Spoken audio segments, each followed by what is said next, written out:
Mereka bersama. Biasa kamu.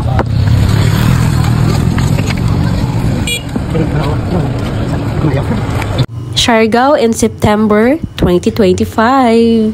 Hey guys, welcome back to my YouTube channel. So for today's video, pumunta na naman tayo guys ng Siargao. So this is me and nagsakay tayo ng tricycle papuntang Langihan guys, terminal. Kasi doon tayo sasakay ng bus papuntang Surigao City. So, ito na tayo guys, around 5:30 AM. Nagsakay na tayo ng bus at papunta na nga tayo ngayon ng Surigao City. Pagkarating natin doon guys, sasakay na naman tayo papuntang port. And ito na tayo guys sa port mismo ng Surigao City. Papunta na tayo ng Dapa Port. As you can see, marami talagang tao guys. Every time pupunta kami dito sa port, ang daming tao papuntang Siargao. Nag-CR muna ako guys at nag-retouch. Kasi mahirap na baka may AFAM dyan guys. Charis, so ito na nga, waiting na tayo guys sa boarding time namin. Actually, marami kang makikitang AFAM guys while waiting sa boarding time dito papuntang Siargao. Pero parang naging normal na lang yun guys. Lalong-lalo na kapag nasa Siargao ka na, halos lahat ng makikita mong mga AFAM talaga guys. So yung mga sinasabi nila na kung gusto mong magka-AFAM nang hindi pupunta sa ibang bansa or ayaw mo ng dating apps, punta ka ng Siargao. Kasi where's the lie guys? Where's the lie? Charis. So first time kong makasakay ng minibus papuntang ferry guys. So dahil nga siguro business class yung sasakyan namin ngayon, kaya nagsakay na kami ng minibus papunta ng ferry. And just to be clear, business class yung sinakyan namin ngayon kasi naubusan kami guys ng economy. Pero konti lang din naman yung difference ng pamasahe.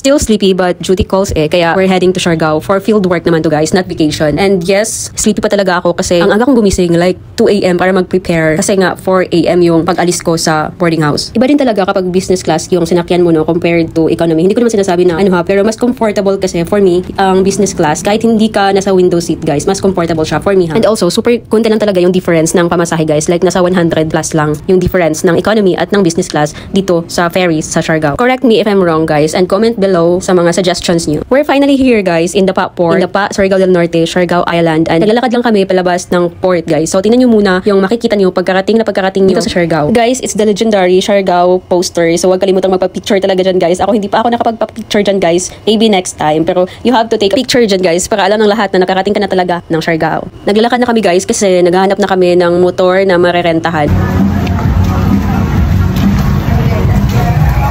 Finally guys, nakakita na kami ng motor kasi nga mag-motor hire kami dito. Ano ba? Mabalik ba? Ano ni mo ni kay Basit? Ba? Alam ka na ni mo na may buwak.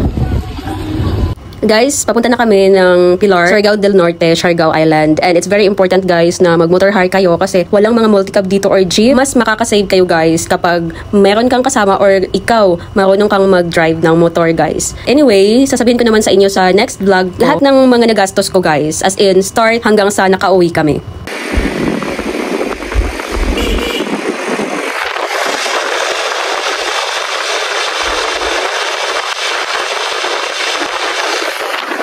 And I also wanted to tell you guys na ang layo ng mga biyahe dito sa Siargao guys. It almost 2 hours, 1 hour and 30 minutes something guys bago kami makarating sa Pilar, Surigao del Norte. So it's very important guys na mag-rent talaga kayo ng motor. At kung gusto niyo din na makapunta kayo sa iba't ibang tourist attractions dito sa Siargao, it's very important na mag-rent talaga kayo guys ng motor. That way, you will really enjoy and masasulit niyo talaga yung vacation niyo dito sa Siargao. Ito guys, almost 2 hours na yung biyahe namin dito at hindi pa rin kami nakarating guys. Medyo may kalayuan talaga. But patience is a virtue. So let's go. Guys, pumunta kami dito sa Maasin River para kumain nito. Hindi ko alam kung anong tawag nito guys, pero ito talaga yung kinakain namin. Then alam mo ba, pag kumain ka nito, then may hotcake din sa tapat at katabi nito guys, which is masarap talaga siya na combo. So you should try this guys when you're in Siargao.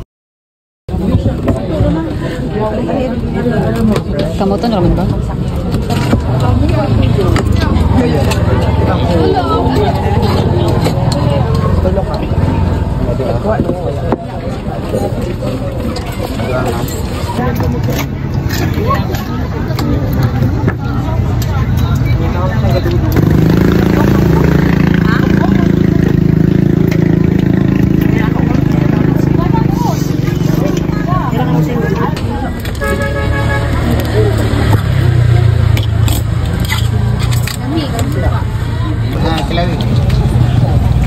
Mereka ko isa man. Biasa kamu.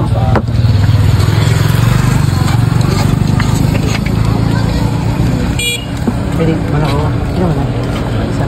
Mayo. Siyempre. Right to Tagano to. Right. Guys, nandito naman tayo ngayon sa Maasin River, the very famous river here in Siargao. May entrance fee siya guys, around 30 pesos. And then you can do everything na. And also, pwede kang sumakay ng boat nila. And may bayad din yan guys.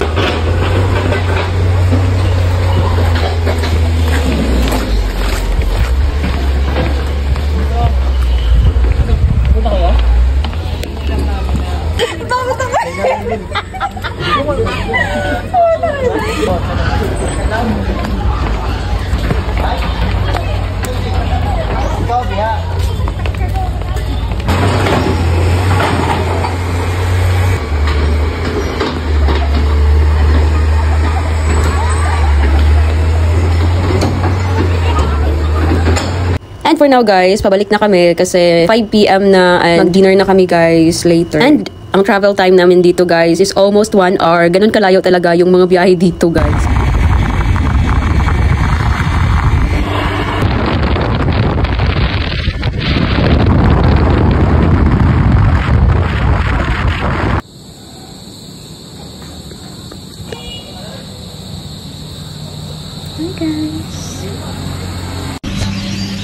Hey guys, so kadagaling lang namin kanina, nakakating kami kanina dito sa Siargao around 10 AM. So mga 5 to 6 hours lang yung biyahe namin. And then, pinastay kami dito. Ayan. Walang mag-isa dito sa room. Yung mga kasama ko sa kabilang room. And galing kami ng Maasin River or how do you pronounce that guys? So, galing kami doon kaso hindi kami nakaligo. Ang plano talaga namin ay maligo guys. Pero hindi kami nakaligo kasi maraming tao at na-enjoy na lang din kami sa panonood sa dami nila. So, umuwi na lang kami. Kumain lang kami saglit ng tahong. And pagkatapos noon, umuwi na kaagad kami. So, medyo maingay dito kasi nasa tabi tayo ng daan. Pero sobrang ganda ng room. Sobrang ganda ng view sa labas. Tanawin sa labas, guys. So, bukas, mag-field kami. So, mag-dinner kami mamaya. So, for now, guys, I'm gonna clean muna my room. So, ayun, guys.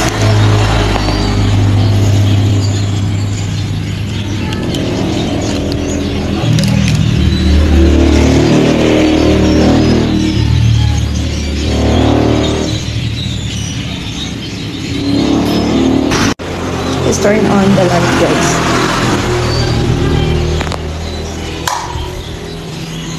Yung room na pinag-stayan namin.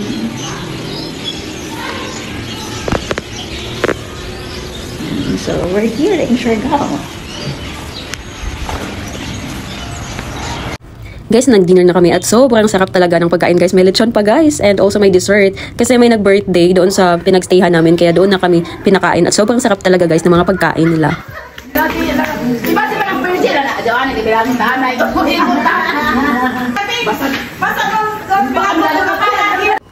Good morning guys! Today is day 1 ng aming fieldwork dito sa Siargao Island. Hard work pays off. So, let's go guys! So, konting story time guys. Kagabi nag-brown out guys 2 beses. Kaya medyo nagising-gising ako kasi natatakot ako kasi diba ako lang mag-isa sa room doon. Tapos ang lakas ng hangin kasi nga diba nasa gilid kami ng kalsada kung saan kami nagstay. Pero okay siya guys. Ang ganda ng tanawin. And ma-feel mo talaga na nasa Siargao ka. And pupunta kami ngayon para mag-breakfast. And let's see guys kasi sabi nila mahal daw yung mga pagkain dito. So, tingnan natin kung gaano kamahal. The rumors are true guys kasi yung isang serve ng pork sisig is 140. Yung paklay or lamang loob is 130. Medyo natagalan kami guys pagpili kasi ang mahal talaga. Binigyan naman kami ng options, ito. Pero pinili namin guys, yung paklay, isang serve lang at paghahatian lang namin 3. Kasi yung rice din nila guys is worth 25 or 30 pesos yata. Basta 68 pesos yung nabayaran namin each sa breakfast pa lang yan guys. At hinati lang namin yung isang serve ng paklay guys. Pinaghatian namin 3. Buti na lang may free service water sila guys. Yun yung libre. At inom ka na lang talaga ng tubig guys. Mahal ng pagkain dito. Pero it's worth it naman kasi sobrang masarap din naman siya. Ayan, naubos talaga namin. With sili and suka na lang din para mas masarap. Guys, papunta na kami ngayon sa munisipyo nila para mag-field na. And ito na nga, nakakating na kami sa munisipyo ng Pilar, Siargao Island, Surigao del Norte. Salamat, ma'am. Salamat sa iyo. Guys, fast forward. Tapos na kaming mag-area nito. At on to the next area naman kami. Hindi na ako masyadong nakapag-video guys kasi focus tayo sa field. And madaanan nga pala natin ngayon ang famous Coconut View Deck.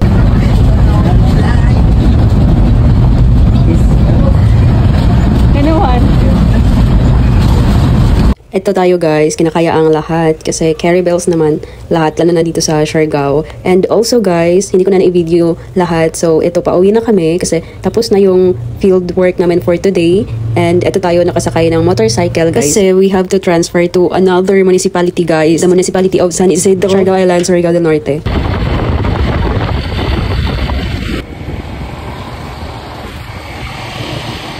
Hello guys! Tapos na kaming mag-field and now we're going to Pacifico guys. Let's go! We're finally here in Pacifico guys at dahil nga may contest dito guys, nakita namin dito si Andy Eigenman. Yes guys, you heard it right. Nakita namin dito si Andy Eigenman. Kasali ata yung anak niya sa contest guys kasi di ba magaling yung anak niya na mag-surf. Oh my goodness. That is awesome, yo. Leo on her first wave. Okay, rabangan na. Heading back to Nandito si Andy sa my left side namin ng time na to guys, pero hindi ko na na-videohan kasi nahihiya ako mag-video kasi wala namang nangambala kay Andy doon. Pero sanay na yung mga tao na nakikita siya doon. Pero sobrang ganda talaga ni Andy guys, kahit sobrang simple. Sobrang ganda talaga, as in sobrang ganda guys. Lumabas muna kami guys ng Pacifico kasi nagutom kami. So may hotcake sila dito guys at ang sarap ng pagkain nila. So medyo mura lang dito guys. So 10 pesos lang yung hotcake.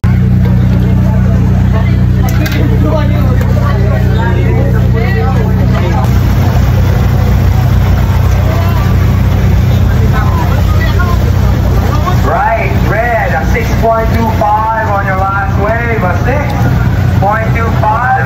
It's pretty good ride. Second place, green. Now needs a 4.66. And white needs a 2.66, sitting in fourth. Number 8. Nakaubos lang naman ako guys ng dalawang hotcake. And for now, doon naman tayo guys sa milk tea nila. Sobrang sarap ng milk tea nila guys. And mura lang talaga siya guys. And as usual guys, strawberry talaga ever since yung favorite natin. So yun yung pinili ko. It's 39 pesos lang guys. Pero ang sarap talaga guys. And blue, whoa, blue.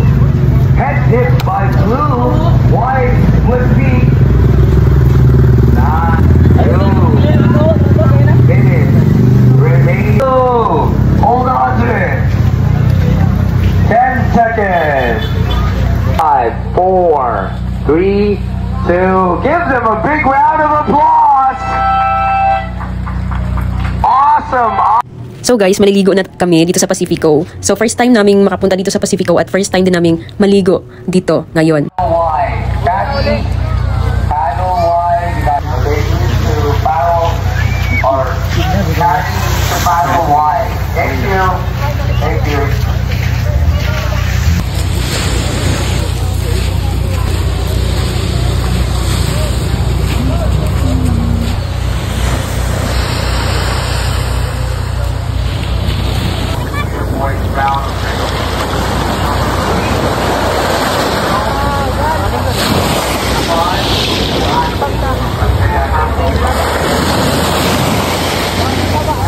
Guys, tapos na kaming maligo at nasugatan pa nga ako guys sa tuhod kasi dahil sa bato doon sa dagat. Pero it's okay lang guys.